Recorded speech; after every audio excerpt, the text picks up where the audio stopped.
Kaz Cooke is a best-selling author and cartoonist whose work has been making Australians laugh for nearly 40 years. Kaz's latest offering is You're Doing It Wrong, a history of bad and bonkers advice to women. Takes readers on a journey through the centuries of expectations thrust on women, told with her trademark wit. Kaz joins us now. Good morning to you, Kaz. Good morning. Look, I started reading this and having a little giggle, but I also had this very funny feeling in my stomach thinking, I cannot believe this is true. These are things that people have been told, that women have been told over the years. You must have just shaken your head at times wondering what on earth you were finding in the archives. Well, you know, years of research taught me, if anything, that most of the stuff women are told is A, nonsense, and B, has been going on for centuries. So, you know, the corsets of the 18th century are the Kardashian skimwear of today. And you'll note, Lisa, I'm wearing a very wide, I deliberately wore this shirt for you because this is now back in fashion, the leg of mutton sleeve, would you believe, to make your waist look skinnier. So, you know, like women have been told everything from, you know, be a perfect mother, which is impossible, to your health is hysterical and your uterus wanders around and will fall out if you do sport. So that's why women were not allowed to do a whole lot of Olympic sports. Oh. So there's a lot of funny stuff. And over the research at the National Library and the State Library of Victoria, the museum, the Institute for Aboriginal and Torres Strait Islander Studies, I just found the most extraordinary pictures and devices and things that women have been told to wear and put on. And it was great fun to do the research. But people have actually told me that they have cried and laughed at the book with the frustration, particularly older women.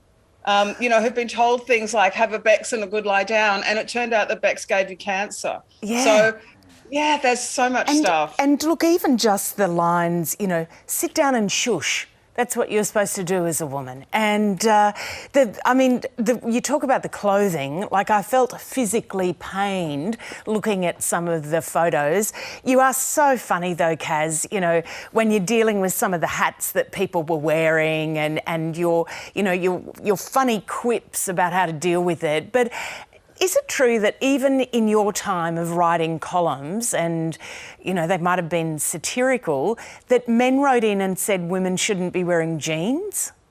Oh, and very targeted. I mean, that's the other thing. Part of that sit down and shush stuff, I mean, before the internet, when trolls could shout at you online, they used to, when I worked for a newspaper sort of straight out of school, they used to send letters to say, is your husband writing your column? Because if there's one thing men like to do, Lisa, it's give someone else the credit for their work.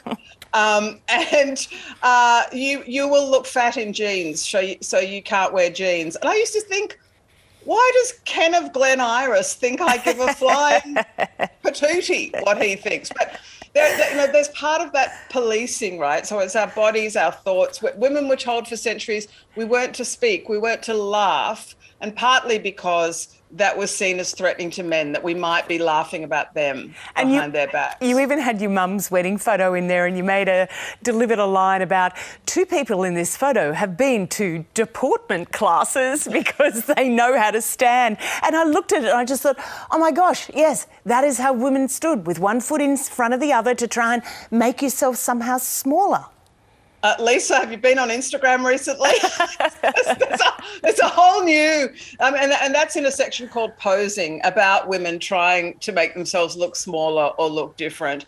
And my mum and my lovely aunties, my darling Auntie Glenda, was the one who hadn't been to deportment school, and she and I have a special affinity, as it turns out. But I love those photos that prove those things, that we were told to use optical illusions to change our shape, because if you're a woman, your body shape is wrong. Yeah, and hats off to the women who said, bugger it all, I'm going to do it my way, and you include their stories in here as well. It's just great. Yeah. Kaz, thank you so much for joining us this morning. Really appreciate it. It is a funny book, but slightly tragic at the same time. Yeah, we've got to keep fighting, Lisa. Lots of things to keep fighting for. Thanks, Kaz. Thank you.